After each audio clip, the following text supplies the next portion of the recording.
Shalom saudaraku yang terkasih di dalam Tuhan, jumpa lagi di Kingdom Community.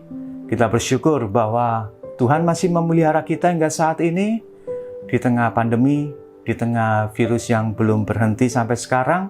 Biarlah kiranya kita tetap tenang, kiranya kita menikmati damai sejahtera daripada Tuhan, kiranya kita tetap mengandalkan Tuhan sebagai perlindungan kita yang paling utama. Baik Bapak Ibu, kita akan merenungkan firman Tuhan. Kita akan merenungkan firman Tuhan di dalam komunitas kita. Tapi kita akan mengawali dengan sebuah pertanyaan dan ini bisa diajukan masing-masing untuk bisa saling sharing. Pertanyaannya begini. Bagaimana reaksi kita, perasaan kita ketika kita berbicara dan kita dicuekin ya. Kita tidak dianggap. Apa yang kita sampaikan sepertinya tidak dihargai. Dan itu kaitkan seandainya Tuhan juga berbicara kepada kita, tetapi ternyata kita mengabaikan, kita cuek. Ya. Nah, hari ini kita ingin bahwa apa yang ingin Tuhan sampaikan kepada kita, kita perhatikan, kita tidak cuek. Tapi kita mau benar-benar dan sungguh-sungguh memperhatikan apa yang Tuhan mau dalam kehidupan kita. Hari ini kita bicara tentang warisan apa yang dapat kita berikan kepada generasi kita, kepada anak-anak dan cucu-cucu kita. Nah, sebagai orang percaya tentunya perjalanan hidup kita tidak berhenti sampai di sini. Perjalanan hidup kita masih akan diteruskan oleh generasi berikutnya.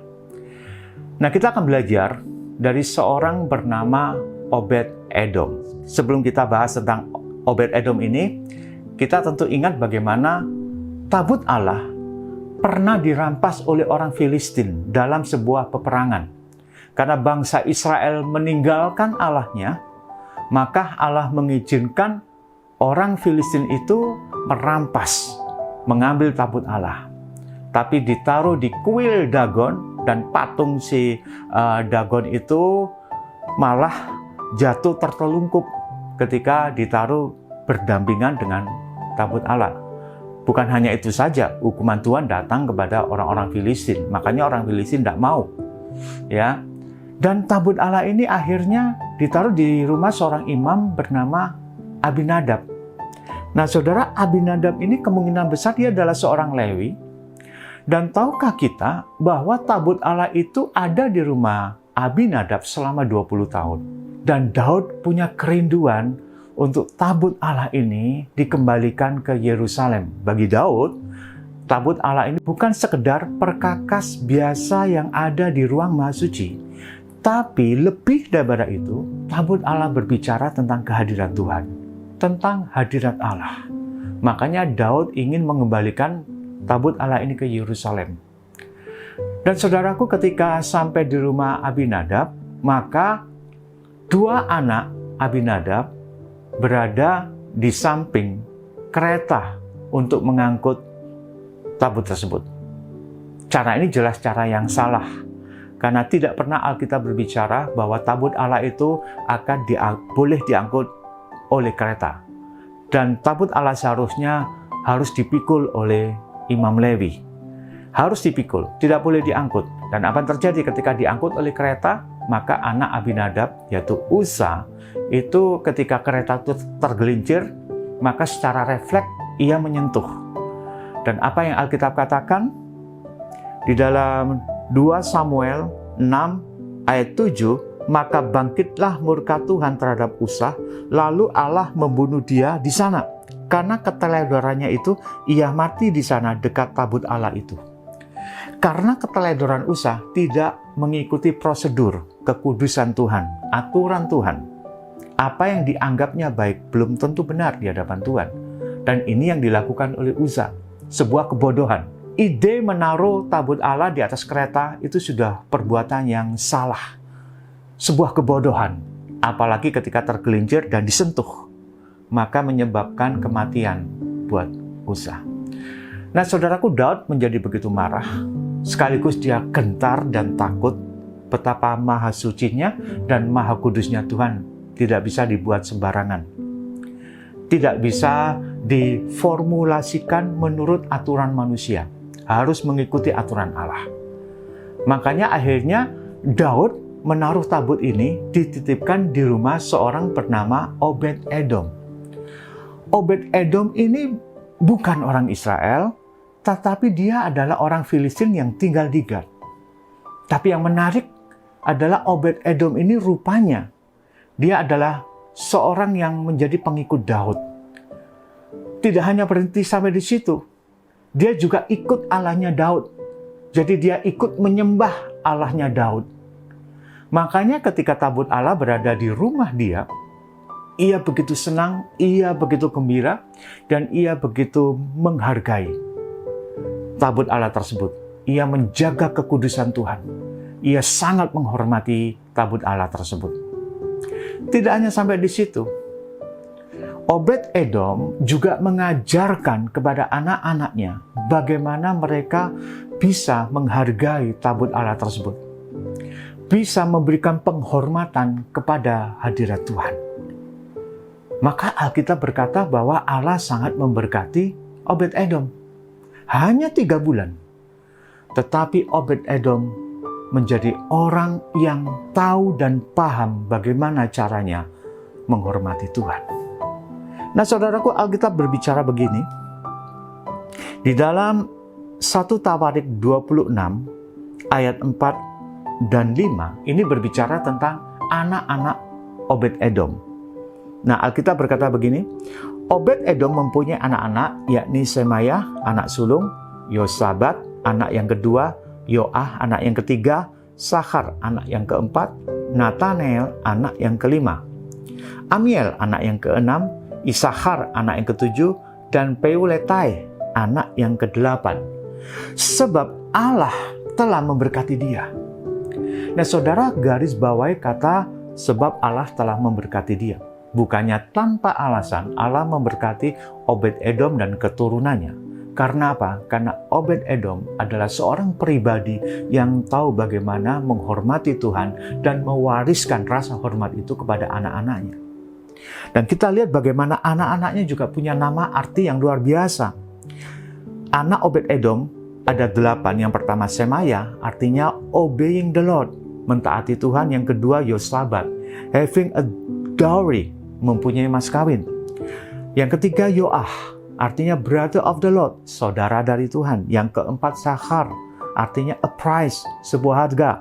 Yang kelima Nathanael, artinya the gift of God, hadiah dari Allah. Yang keenam Amiel, berarti the people of God, rakyat atau orang pilihan Allah.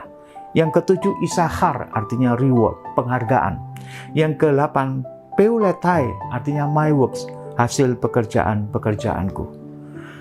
Anak-anak yang lahir dari Obed-Edom adalah anak-anak yang diajarkan, diwariskan bagaimana mereka bisa menghormati Tuhan. Nah, bukan hanya sampai di situ, tidak berhenti pada generasi itu, tapi pada generasi berikutnya pun kita lihat bagaimana berkat Tuhan tetap turun dan anak-anak mereka diberkati Tuhan.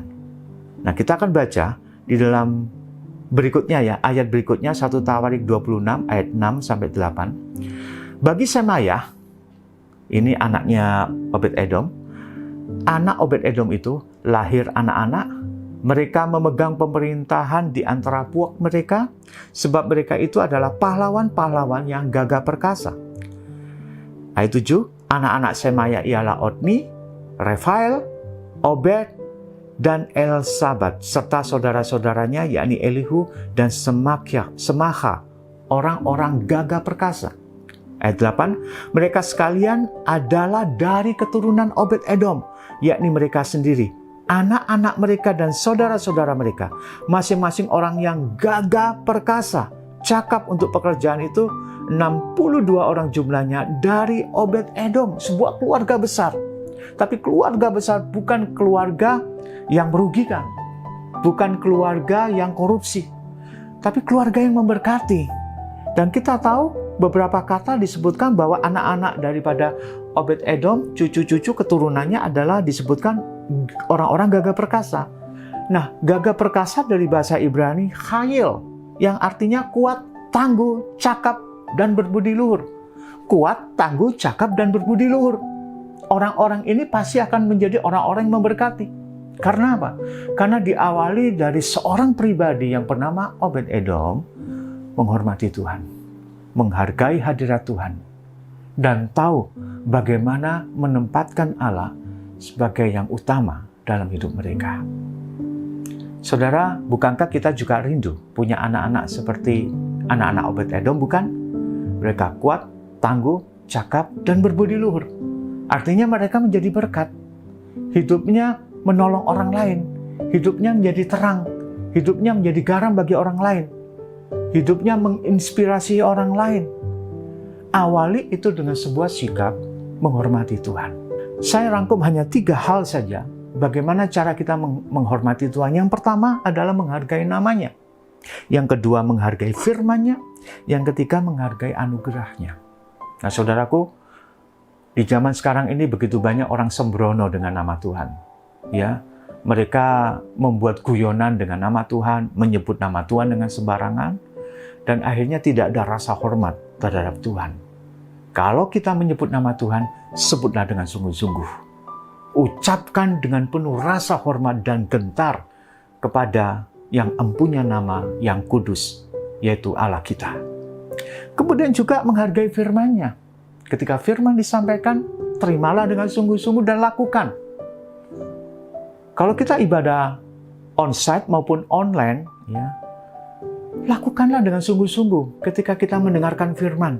Ketika kita sedang beribadah, milikilah sikap seolah-olah kita memang berada beneran di sebuah gedung bersama dengan saudara-saudara kita yang lain. Bukankah kita seringkali sulit ya kalau kita beribadah secara online, lalu benar-benar fokus dan sungguh-sungguh. Ada saja banyak godaan. Tetapi lakukanlah dengan sungguh-sungguh. Tubuh, jiwa, roh kita persatukan dalam harmonisasi untuk kita mempermuliakan Tuhan dan mendengarkan firman Tuhan dengan sungguh-sungguh. Jangan lihat siapa yang menyampaikan firman, supaya kita diberkati. Ya. Kemudian berikutnya apa? Menghargai anugerah-Nya. Kebaikan Tuhan sudah kita rasakan, keselamatan yang diberikan adalah anugerah yang kita tahu sendiri bahwa seharusnya kita nggak layak untuk terima kebaikan Tuhan. Tetapi Tuhan Yesus yang sudah mati, bangkit buat kita, menyelamatkan kita.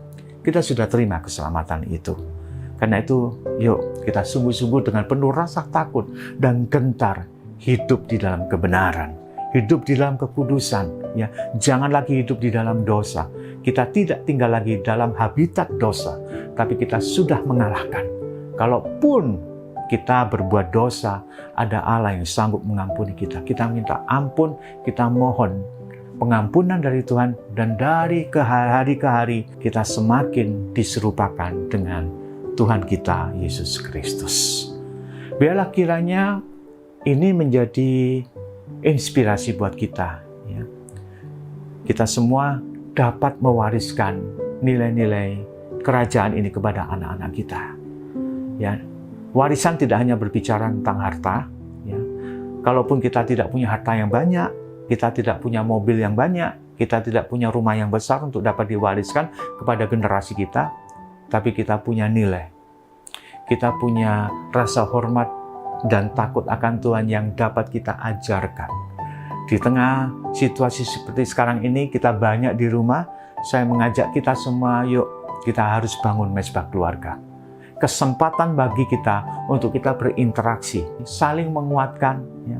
Kemudian apa? Saling bisa mengampuni, ya. Kemudian juga apa? Bersama-sama memuji dan memuliakan Tuhan. Bangun mesbah keluarga setiap hari. Itu akan memberi kekuatan buat kita semua. Baik, saudaraku, ini menjadi refleksi buat kita, ya. Sebelum kita akan berdoa, ya. Ada 3 pertanyaan yang menjadi refleksi buat kita. Yang pertama, apakah kita sungguh-sungguh mempunyai hidup yang menghargai dan menghormati Tuhan? Kemudian yang kedua, bagaimana jam doa pribadi dan jam mesbah keluarga kita? Apakah kita sudah melakukannya? Atau enggak melakukan? Atau jarang melakukan? Lakukan lebih giat lagi. Ya. Kemudian yang ketiga, komitmen dan langkah-langkah apa yang harus kita miliki supaya kita mempunyai kehidupan yang mewariskan hal-hal bernilai kekal kepada anak-anak kita. Buat komitmen penting, Bapak Ibu, supaya apa? Supaya kita mengadakan perubahan. Ya. Tidak ada kata terlambat. Tidak ada kata terlambat. Biarlah kita mengawali saat ini juga untuk berkomitmen mewariskan apa yang dapat kita wariskan kepada anak-anak kita. Nilai-nilai kerajaan Allah, rasa takut, hormat, gentar kita kepada Tuhan, kita ajarkan kepada anak-anak kita. Dan anak-anak kita akan menjadi anak-anak yang kuat, gagah, dan berbudi luhur, serta mempermuliakan Tuhan kita. Biarlah kiranya nama Yesus Kristus dimuliakan di dalam kehidupan kita dan keluarga kita. Mari kita berdoa. Terima kasih Tuhan untuk firman-Mu, untuk renungan pada saat ini Tuhan. Terima kasih kami sudah belajar tentang mewariskan nilai-nilai kerajaan, rasa takut, gentar kepada anak-anak kami. Terima kasih Tuhan, biarlah kiranya kebaikan-Mu menyertai kami, perlindungan-Mu atas kami semua. Di dalam nama Tuhan Yesus Kristus kami berdoa. Haleluya. Amin. Tuhan Yesus memberkati kita semua.